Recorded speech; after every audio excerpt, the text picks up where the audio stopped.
Contoh soal ASPD 2022-2023. Gawai bukan lagi menjadi barang yang asing bagi anak-anak. Beberapa orang tua terkadang memberikan gawai untuk menenangkan anaknya ketika rewel. Hal tersebut dapat menimbulkan kecanduan. Kecanduan gawai pada anak-anak akan memberikan dampak negatif bagi kesehatan, sehingga orang tua harus membatasi waktu bermain gawai bagi anak-anak. Mengapa orang tua harus membatasi waktu bermain gawai bagi anak-anak? Orang tua harus membatasi waktu bermain gawai bagi anak-anak karena karena menimbulkan kecanduan gawai yang berdampak negatif bagi kesehatan. Menentukan unsur teks, kalimat utama atau kalimat penjelas. Kalimat utama merupakan kalimat yang memuat ide pokok atau pokok pikiran. Kalimat utama dijelaskan oleh kalimat-kalimat penjelas. Kalimat utama berada di awal, disebut deduktif. Jika di akhir, disebut induktif. Saya ulangi, kalimat utama berada di awal, itu disebut deduktif. Tetapi jika kalimat utama terletak di akhir, maka disebut induktif. Kalimat utama di awal paragraf biasanya merupakan kalimat yang bersifat umum dan dijelaskan oleh kalimat-kalimat berikutnya. Kalimat utama yang berada di akhir paragraf merupakan kalimat kesimpulan. Ciri kalimat utama di akhir biasanya mengandung kata jadi atau oleh karena itu, dengan demikian, atau memang.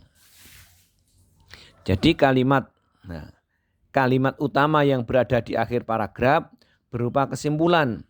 Ciri kalimat utama di akhir biasanya mengandung kata jadi, oleh karena itu, dengan demikian, memang.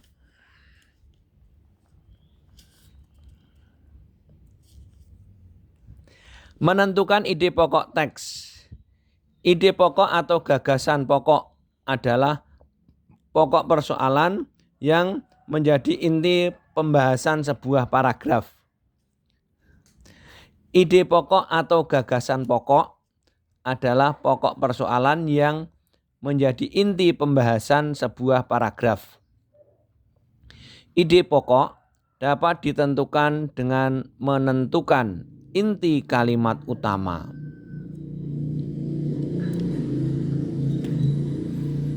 Pengetahuan berikutnya, menggali informasi tersirat dalam teks.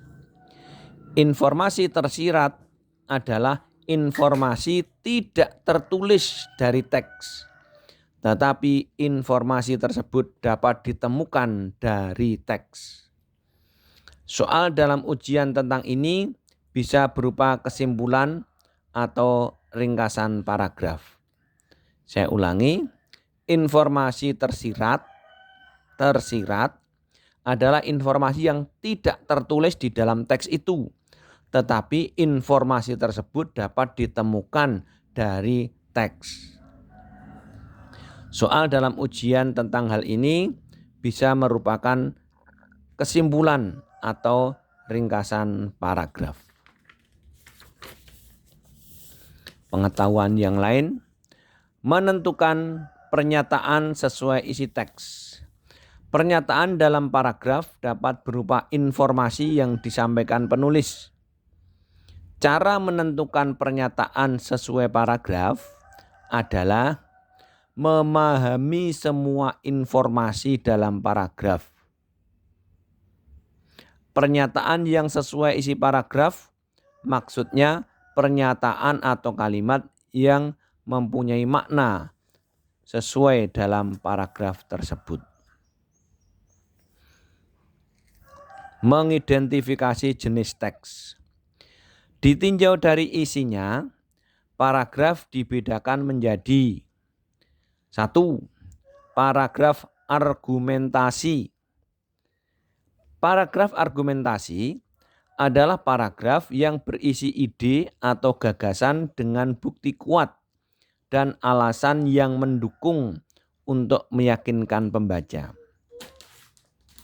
Kedua, paragraf deskripsi.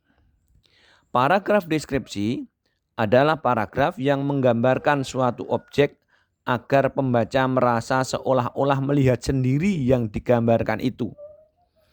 Paragraf ini menggambarkan dengan rinci terkait penggunaan panca indera. Aspek yang digambarkan dalam keindahan alam, keadaan jasmani, watak, atau perasaan. Yang ketiga, ada paragraf persuasif.